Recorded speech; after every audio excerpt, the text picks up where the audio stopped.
नमस्कार, आप देख रहे हैं नमस्ते यूपी। मैं हूं आपके साथ उन्नति भटनागर। बुलेटिन की शुरुआत लखनऊ से बड़ी खबर के साथ। यूपी विधान परिषद की 2 सीटों के लिए मतदान आज। यूपी विधानसभा के सदस्य दोनों सीटों के लिए करेंगे मतदान। सुबह 9 बजे से शाम 4 बजे तक होगा मतदान। तो बड़ी अपडेट, यूपी विधानसभा के विधान परिषद की 2 सीटों पर आज मतदान है। सुबह 9 बजे से शाम 4 बजे तक मतदान होगा और इसके लिए तैयारियां पूरी हो चुकी है। शाम 5 बजे दोनों सीटों के मतदान की मतगणना होगी। तो यूपी विधानसभा के तिलक हॉल में होगा मतदान, जहां यूपी विधान परिषद की 2 सीटों के लिए मतदान आज। बीजेपी और समाजवादी पार्टी दोनों ने ही अपने प्रत्याशी मैदान में उतारे हैं। एक सीट लक्ष्मण प्रसाद आचार्य के इस्तीफे के बाद खाली हुई है। हरी लाल की मृत्यु के बाद खाली हुई थी। यूपी विधान परिषद की 2 सीटों के लिए आज मतदान का दिन, जहां 9 बजे से मतदान की प्रक्रिया शुरू होगी और शाम 4 बजे तक मतदान चलेगा और 5 बजने के साथ ही मतगणना की प्रक्रिया शुरू होगी। तो सुबह 9 बजे से शाम 4 बजे तक मतदान महत्वपूर्ण आज मतदान हो रहा है। विधान परिषद की 2 सीटों के लिए आज मतदान होना है। शाम 5 बजे मतगणना होगी। यूपी विधानसभा के तिलक हॉल में मतदान होगा।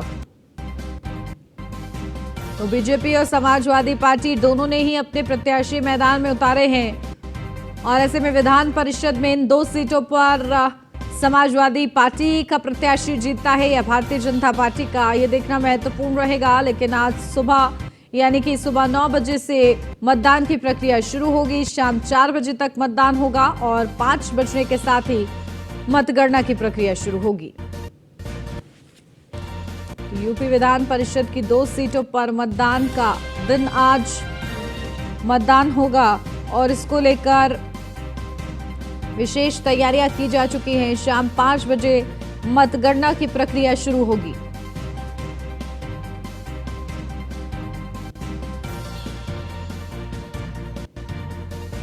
तो बीजेपी और समाजवादी पार्टी के दोनों के ही प्रत्याशी मैदान में हैं और आज मतदान का दिन है। विधान परिषद की यूपी विधान परिषद की 2 सीटों पर मतदान आज।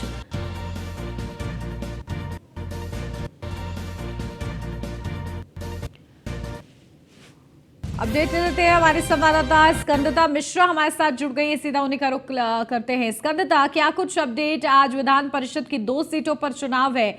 समाजवादी पार्टी का प्रत्याशी मैदान में है, बीजेपी का प्रत्याशी मैदान में है। कितना दिलचस्प ये चुनाव है, 2 सीटों के लिए हो रहा है, लेकिन क्या कुछ अपडेट? देखिए, आपको बता दें आज यूपी विधान परिषद की 2 सीटों पर चुनाव होना है और आज वही वोटिंग का दिन है और आज काउंटिंग भी होने वाली है, जिसको लेकर आपको बता दें कल सीएम ने जो है लोक भवन में बैठक भी की थी मंत्रियों और विधायकों की ट्रेनिंग को लेकर और उस बैठक के बाद में तैयारी सुनिश्चित की थी, क्योंकि आज चुनाव होना है। आपको बता दें ये यूपी विधान भवन के तिलक हॉल में आज ये 9 बजे से शुरू होगा वोटिंग का कार्यक्रम, यानी कि जो भी विधायक हैं वो सुबह 9 बजे से लेकर शाम को 4 बजे तक अपना वोट डाल सकते हैं कि उनको किसको वोट देना है। हालांकि आपको बता दें भारतीय जनता पार्टी की तरफ से उन्होंने अपने प्रत्याशी उतारे हैं, समाजवादी पार्टी ने अपने प्रत्याशी उतारे हैं और दोनों में ही अगर मत की बात की जाए तो मत संख्या की बात की जाए तो भारतीय जनता पार्टी का जो पलड़ा है वो भारी नज़र आ रहा है। ऐसे में कहीं ना कहीं सपा की हार सुनिश्चित है, क्योंकि उनके पास विधायक वोट करते हैं और सबसे ज़्यादा विधायक भारतीय जनता पार्टी के पास हैं और उनके सहयोगी दलों के पास हैं। हालांकि सपा के जो प्रत्याशी हैं उन दोनों ने सोशल मीडिया में पत्र लिखकर अपील की थी विपक्षी विधायकों से भी कि वो जो है राजनीति से ऊपर हटकर वोट करें, उनको जिताएं, उन्होंने मांग की थी। अब ऐसे में देखना होगा कि क्या होता है। हालांकि अगर मत संख्या का से देखा जाए तो कहीं ना कहीं भारतीय जनता पार्टी का पलड़ा भारी नज़र आ रहा है। आपको बता दें कि 2 वो सीटें हैं जो जो लक्ष्मण प्रसाद आचार्य के इस्तीफे के बाद खाली हुई थी और बनवारी लाल के निधन के बाद जो सीट खाली हुई थी, उन दोनों सीटों पर ये चुनाव होने वाला है और आज ही चुनाव होगा। और आपको बता दें शाम को 5 बजे वोटों की गिनती भी हो जाएगी। शाम को 5 बजे से लेकर आपको पता है शाम को 6 बजे तक पता चल जाएगा कि मतलब किसकी जीत हुई है। लेकिन आपको बता दें समाजवादी पार्टी ने अपने जो दोनों प्रत्याशी उतारे हैं, वो दोनों पिछड़ा वर्ग से के जो प्रत्याशी हैं उनको उतारा है। कहीं ना कहीं सिंपैथी वोट जो है वो समाजवादी पार्टी चाह रही है कि ऐसे में जो भारतीय जनता पार्टी के जो पिछड़ा वर्ग के विधायक हैं और ख़ास करके जो उनके सहयोगी दलों के हैं, इसके अलावा ओम प्रकाश राजभर से भी उन्होंने जाति की दुहाई देकर उन्होंने वोट की अपील की थी कि राजनीति से हटकर अपने जाति को में आकर वोट करें, न्याय से चीज़ों को देखें। अब देखना ऐसे में होगा कि हालांकि किसको वोट होता है। अगर विधायकों को पार्टी से स्पेसिफिक बात की जाए तो वो कहीं ना कहीं पीछे नजर आएंगे। तो ये सुबह 9 बजे से लेकर 4 बजे तक वोटिंग और उसके बाद शाम को 6 बजे काउंटिंग हो जाएगी। आपको बता दें विधान भवन के तिलक हॉल में ये पूरा कार्यक्रम होना है, जिसमें जितने भी विधायक हैं, जो लोग दूसरे तमाम अलग अलग जिलों में हैं, वो सब भी लखनऊ पहुंच रहे हैं अपना अपना मतदान करने के लिए। तो ऐसे में देखना होगा कि सुबह से विधान भवन के बाहर भीड़ देखने को मिलेगी। ये कौन कौन आता है वो वोटिंग के लिए। बिल्कुल, देखिए भारतीय जनता पार्टी जो है बहुमत में है विधान परिषद में भी, और ऐसे में 2 सीटों पर भी क्या कुछ नतीजे रहते हैं देखना महत्वपूर्ण रहेगा। ठीक है स्कंदता, आप बनी रहिए हमारे साथ, लौटती हूँ आपके पास ज्यादा जानकारी के लिए। लखनऊ से अब खबर, आज सीएम योगी आदित्यनाथ करेंगे प्रेस कॉन्फ्रेंस। ये बड़ी खबर आपको बता दें लखनऊ से, जहां प्रधानमंत्री नरेंद्र मोदी के 9 साल पूरा होने के उपलक्ष्य में आज बड़ी उपलब्धियों को गिनवाते हुए प्रेस कॉन्फ्रेंस आयोजित की गई है, जहां दोनों डिप्टी सीएम इस प्रेस कॉन्फ्रेंस में मौजूद रहेंगे। प्रदेश अध्यक्ष भूपेंद्र चौधरी भी मौजूद रहेंगे। तो ये बड़ी अपडेट आपको बता दें, जहां सीएम योगी आदित्यनाथ आज प्रेस कॉन्फ्रेंस करेंगे। होटल ताज में सुबह 11 बजे होगी प्रेस कॉन्फ्रेंस।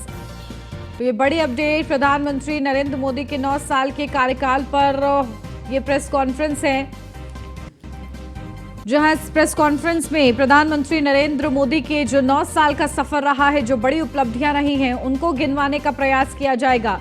दोनों डिप्टी सीएम और प्रदेश अध्यक्ष भूपेंद्र चौधरी भी मौजूद रहेंगे।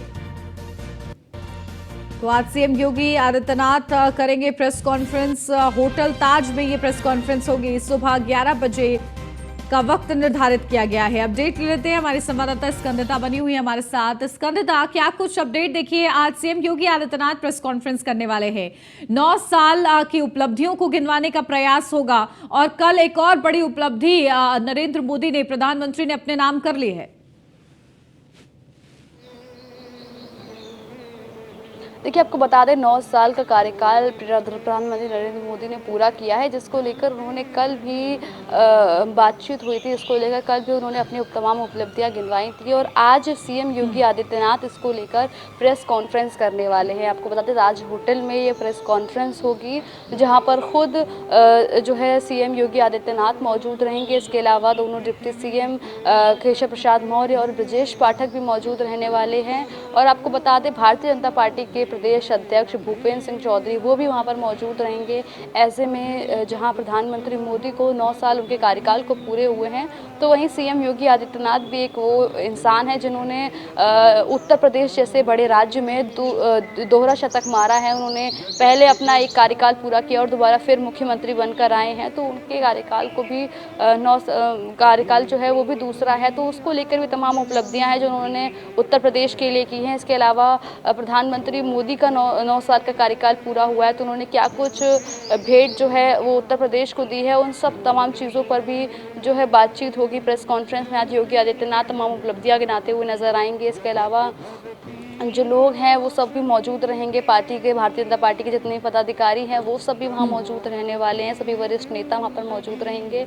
आपको बता दें 11 बजे से ये प्रेस कॉन्फ्रेंस शुरू होगी और कल भी सीएम योगी आदित्यनाथ ने बैठक की थी लोक भवन में, जिसमें तमाम मंत्रीगण और तमाम विधायक मौजूद रहे थे। और आज उसके बाद में फिर से प्रेस कॉन्फ्रेंस जो है, तो सबसे पहले सीएम योगी आदित्यनाथ का वोटिंग का कार्यक्रम है, क्योंकि वो विधान भवन जाकर आज मतगणना भी है और मतदान दोनों है विधान परिषद के 2 सीटों को लेकर, तो उसको लेकर पहले सभी लोग जाकर अपना अपना मतदान करेंगे और उसके बाद 11 बजे ये प्रेस कॉन्फ्रेंस होनी है। उसके बाद 11 बजे से ये प्रेस कॉन्फ्रेंस शुरू होगी, तो सभी विधायक जो हैं वो धीमे धीमे करके होटल ताज की ओर बढ़ेंगे और प्रेस कॉन्फ्रेंस में शामिल होंगे।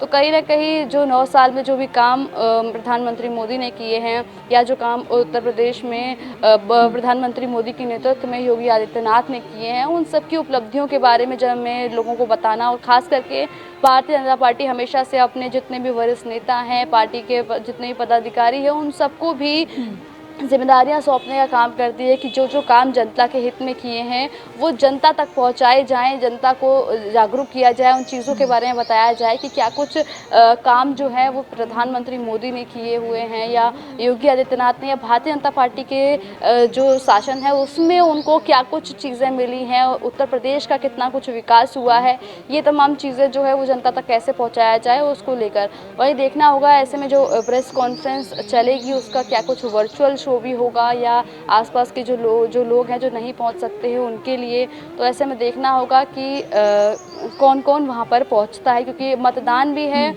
और प्रेस कॉन्फ्रेंस भी है, तो जिसमें सभी लोगों को शामिल भी होना है।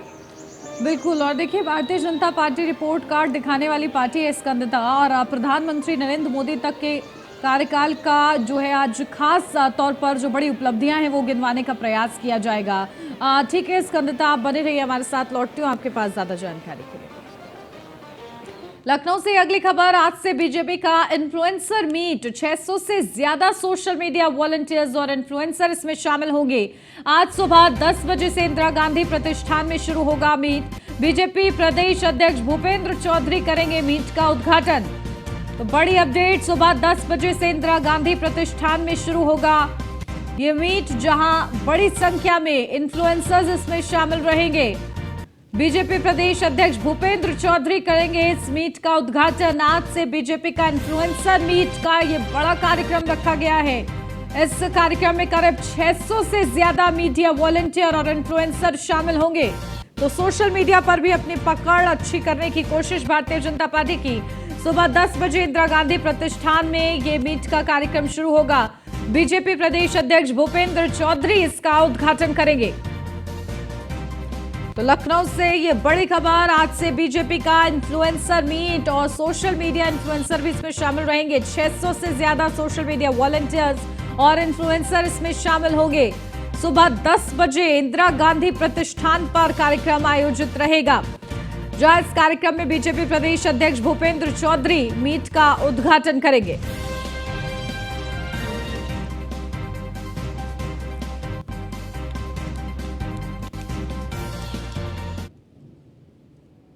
अयोध्या से अब खबर, मर्यादा पुरुषोत्तम भगवान श्री राम एयरपोर्ट लगभग तैयार। जुलाई में घरेलू उड़ान सेवा शुरू करने का दावा।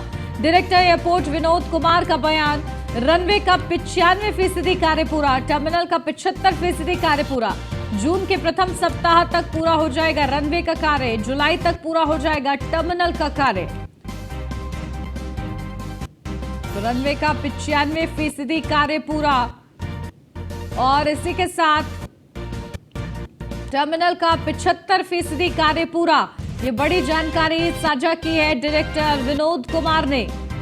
तो जून के प्रथम सप्ताह तक पूरा हो जाएगा रनवे का कार्य और जुलाई तक पूरा हो जाएगा टर्मिनल का कार्य, यानी कि 2 महीनों के अंतराल में ये कार्य जो है लगभग संपन्न हो जाएगा। तो मर्यादा पुरुषोत्तम भगवान श्री राम एयरपोर्ट लगभग बनकर तैयार है। 2 महीने का और वक्त रहेगा जब फाइनल टचिंग इसको दी जाएगी।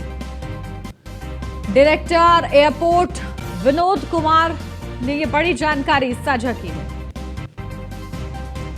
रनवे का काम लगभग पूरा हो ही चुका है, बस कुछ ही दिनों में पूरा हो जाएगा वो।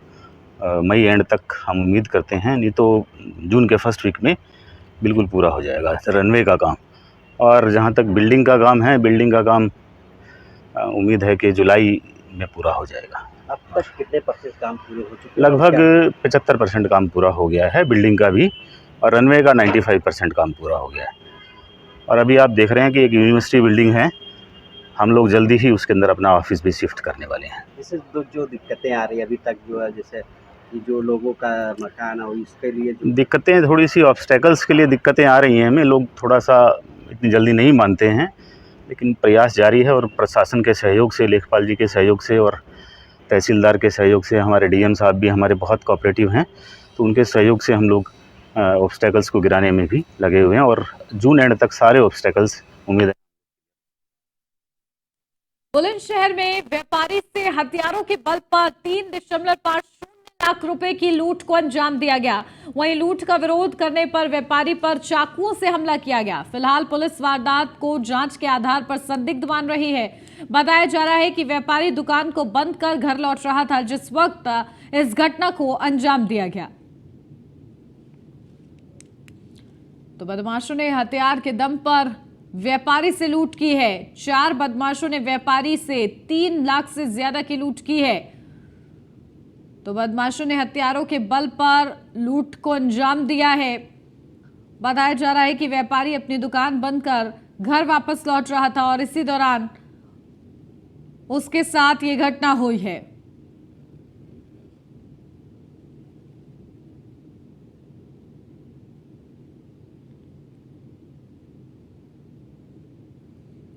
तो बुलंदशहर से एक खबर है जहां पुलिस इस पूरे मामले की जांच कर रही है, जहां 4 बदमाश फिलहाल बताए जा रहे हैं जिन्होंने इस लूट को अंजाम दिया है। हथियार के बल पर व्यापारी से लूट का ये पूरा मामला है और अब इस पूरे मामले पर पुलिस छानबीन करने में जुटी हुई है।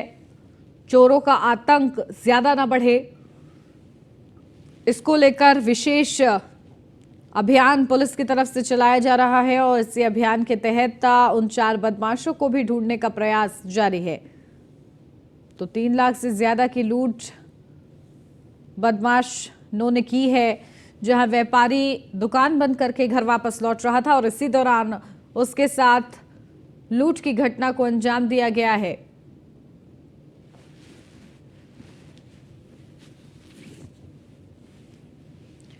तो बदमाशों ने हथियारों के बल पर लूट की है। मामले की जांच में पुलिस जुटी हुई है।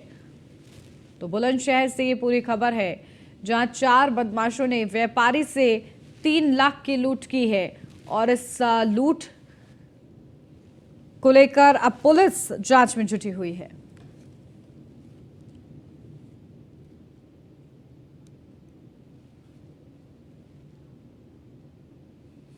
गोरखपुर में रोड के किनारे नो पार्किंग में खड़े वाहनों के खिलाफ अभियान चलाकर 12 वाहनों में व्हील क्लैंप लगाकर चालान की कार्रवाई की गई है। बता दें कि वाहनों से मौके पर ही 6,000 रुपए शमन शुल्क के रूप में जुर्माना वसूला गया है। इसके अतिरिक्त 67 वाहनों का नो पार्किंग में चालान की कार्रवाई की गई है। साथ ही 3 वाहनों को क्रेन से उठाकर यातायात यार्ड में लाकर एमवी एक्ट के अंतर्गत विधिक कार्रवाई की गई है।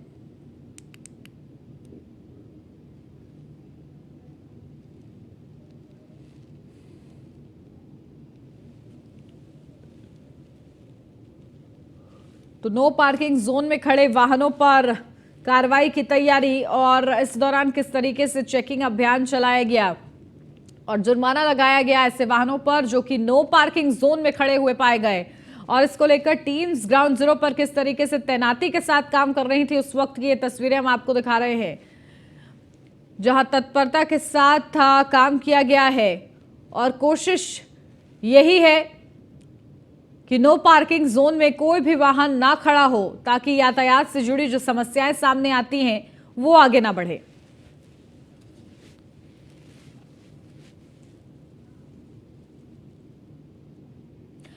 आगरा में संदिग्ध परिस्थितियों में युवक की मौत का भी मामला सामने आया और इस पूरे मामले में युवक का शव सड़क किनारे पड़ा मिला। 2 दिन पहले युवक घर से अहमदाबाद जाने के लिए निकला था। सड़क किनारे युवक का शव मिलने से ग्रामीणों में हड़कंप मच गया। पुलिस ने मृतक के शव की शिनाख्त कर परिजनों को सूचित किया है। पंचनामा भरकर शव को पोस्टमार्टम के लिए भेज दिया गया है।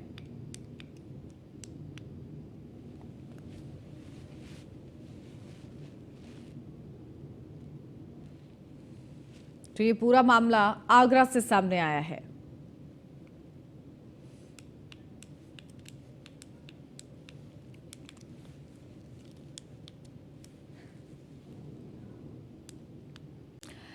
अब बात करते हैं अच्छी खबर की, जहां बीजेपी सांसद और पूर्व केंद्रीय मंत्री मेनका गांधी का बेजुबान जानवरों के प्रति प्रेम और सेवा जग जाहिर है। मेनका गांधी बेजुबान जानवरों के लिए हमेशा पहल करती आई हैं और कुछ ऐसी ही तस्वीर एक बार फिर से देखने को मिली है। किस तरीके से इस बार उन्होंने अपना प्यार दिखाया है, देखिए इस खास रिपोर्ट में।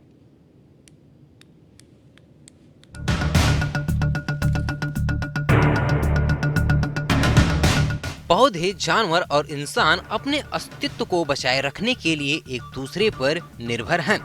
इनमें से किसी एक की भी अनुपस्थिति प्रकृति में असंतुलन का कारण बन सकता है।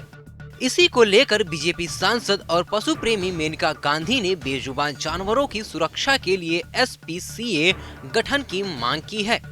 बता दें कि मेनका गांधी ने एक वीडियो जारी कर कहा कि कानूनन हर जिले में जानवरों की रक्षा और उनके अधिकारों के लिए एक SPCA बनना चाहिए। SPCA का मतलब Society for the Prevention and Cruelty to Animals होता है। ये संस्था जानवरों के दुर्व्यवहार और पीड़ा को रोकने के लिए काम करता है। पशु प्रेमी सांसद गांधी ने बताया कि इस सोसाइटी में ऐसे लोग शामिल हो सकते हैं जो जानवरों के शुभचिंतक हैं। उनका काम जानवरों की रक्षा करना है। किसी जानवर को तकलीफ हो या एक्सीडेंट का केस हो, उसको लेकर उनका उपचार और सेवा करना है। मेनका गांधी ने बताया कि सुल्तानपुर में पशुओं के लिए आधुनिक अस्पताल तैयार है। अगर आप जानवरों के शुभचिंतक हैं और उनके सुरक्षा और अधिकारों के लिए लड़ना चाहते हैं तो SPCA में शामिल होने के लिए आप हमारे जिला पंचायत स्थित सांसद संवाद केंद्र कार्यालय आकर अपना आवेदन देकर रजिस्ट्रेशन करा सकते हैं। हम सब उनके आभारी रहेंगे जो हमारी इस मुहिम में हमारे साथ हैं। कानूनन हर डिस्ट्रिक्ट में एक SPCA बनना चाहिए। SPCA का मतलब है Society for the Prevention of Cruelty to Animals, और इसमें आम लोग बैठ सकते हैं जो जानवर के शुभचिंतक हैं और वो चलाते हैं। उनका काम है जानवरों की रक्षा करना। अगर कोई जानवर को कोई तकलीफ हो या एक्सीडेंट का केस हो, उनको लेना, और जो लोग कानून तोड़ करके जानवरों का इस्तेमाल करते हैं उनके खिलाफ कार्रवाई करना। बहरहाल मेनका गांधी जानवरों की सुरक्षा के लिए हमेशा खास पहल करती रहती हैं, जिसके चलते उनका पशु प्रेम किसी से छिपा नहीं है। न्यूज़ वन इंडिया के लिए सुल्तानपुर से संतोष पांडे की रिपोर्ट।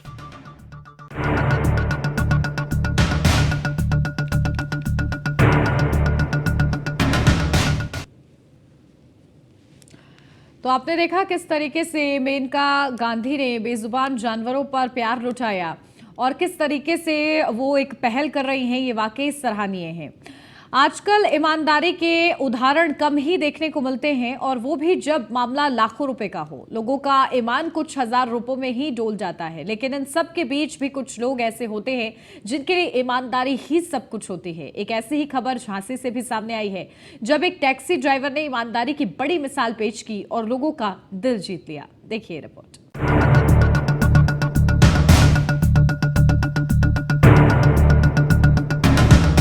दुनिया में पैसा तो कोई भी कमा सकता है, लेकिन सम्मान कमाना पैसा कमाने से बड़ी चीज है। कुछ लोग ईमानदारी की ऐसी मिसाल पेश कर देते हैं जिसको ज़माना हमेशा याद रखता है। जी हाँ, एक ऐसी ही खबर झांसी से सामने आई है, जहां एक टैक्सी ड्राइवर ने एक ऐसी ईमानदारी की मिसाल पेश की जिसकी हर कोई तारीफ करते नहीं थक रहा है। दरअसल ये पूरा मामला झांसी का है, जहां टैक्सी ड्राइवर के टैक्सी में एक यात्री का बैग छूट जाता है, जिसके बाद ड्राइवर ने ईमानदारी के मिसाल को पेश करते हुए बैग को नवाबाद थाने में जमा कर दिया। बैग जमा करने के थोड़ी देर बाद बैग मालिक ने पुलिस को इसकी सूचना दी कि उसका सामान से भरा बैग एक टैक्सी में छूट गया। जिसके बाद पुलिस ने जानकारी की तो पता चला कि एक बैग को टैक्सी ड्राइवर ने थाने में जमा कराया है।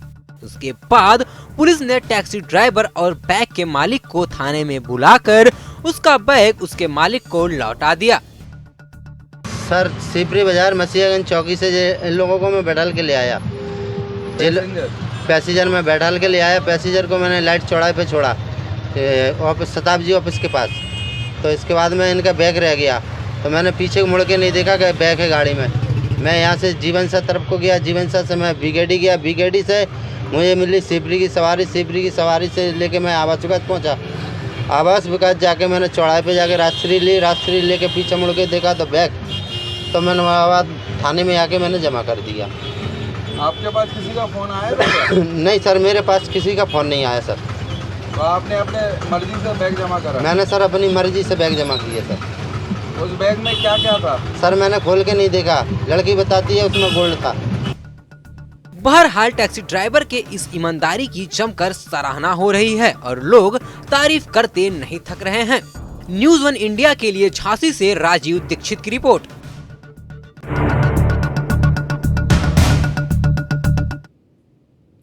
और इसी के साथ इस बुलेटिन में बस इतना ही। खबरों का सिलसिला आगे भी जारी है, आप बने रहिए न्यूज़ 1 इंडिया के साथ।